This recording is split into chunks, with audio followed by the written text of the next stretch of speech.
প্রস্তুতি শেষ, এখন অপেক্ষা মাঠে নামার। ফের একবার বাংলাদেশ-ভারত লড়াই দেখার অপেক্ষায় সমর্থকরা। উপমহাদেশের অন্যতম সেরা এই দুই দলের লড়াইটা এবার শুরু টেস্ট দিয়ে। প্রথম টেস্টে আগামীকাল বৃহস্পতিবার মুখোমুখি হচ্ছে দুদল। প্রতিটা সিরিজেই খেলা দেখতে গিয়ে বেশ বিড়ম্বনায় পড়তে হয় ভক্তদের। তবে এবার অবশ্য তেমনটা হচ্ছে না। বেশ স্বাচ্ছন্দ্যে খেলা দেখতে পারবেন ক্রীড়াপ্রেমীরা। এই দুই দলের টেস্ট সিরিজটি সরাসরি সম্প্রচার করবে দেশের একমাত্র স্পোর্টস ভিত্তিক চ্যানেল টি স্পোর্টস। টিভির পাশাপাশি অনলাইন অ্যাপেও দেখা যাবে খেলা। র্যাবিটহোল বিডি.কম তাদের অ্যাপে খেলা দেখাবে। শুধু খেলা নয়, এবার দেখা যাবে হাইলাইটসও। নিজেদের ফেসবুক পেজে বিষয়টি নিশ্চিত করেছে টি স্পোর্টস। বাংলাদেশ দল প্রথমবার ভারতে টেস্ট খেলতে গিয়েছিল 2017 সালে, টেস্ট মর্যাদা পাওয়ার 17 বছর পরে।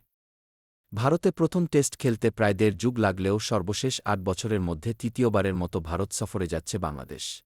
2019 সালে টি-20 সিরিজে একটি ম্যাচ জিতলেও টেস্টে প্রত্যাশা পূরণ করতে পারেনি বাংলাদেশ। এবার সুযোগ সেই ব্যর্থতা ভুলে নতুন ইতিহাস লেখার। পাকিস্তানের বিপক্ষে ঐতিহাসিক সিরিজ জয় বাড়তি আত্মবিশ্বাস জোগাচ্ছে শান্তদের।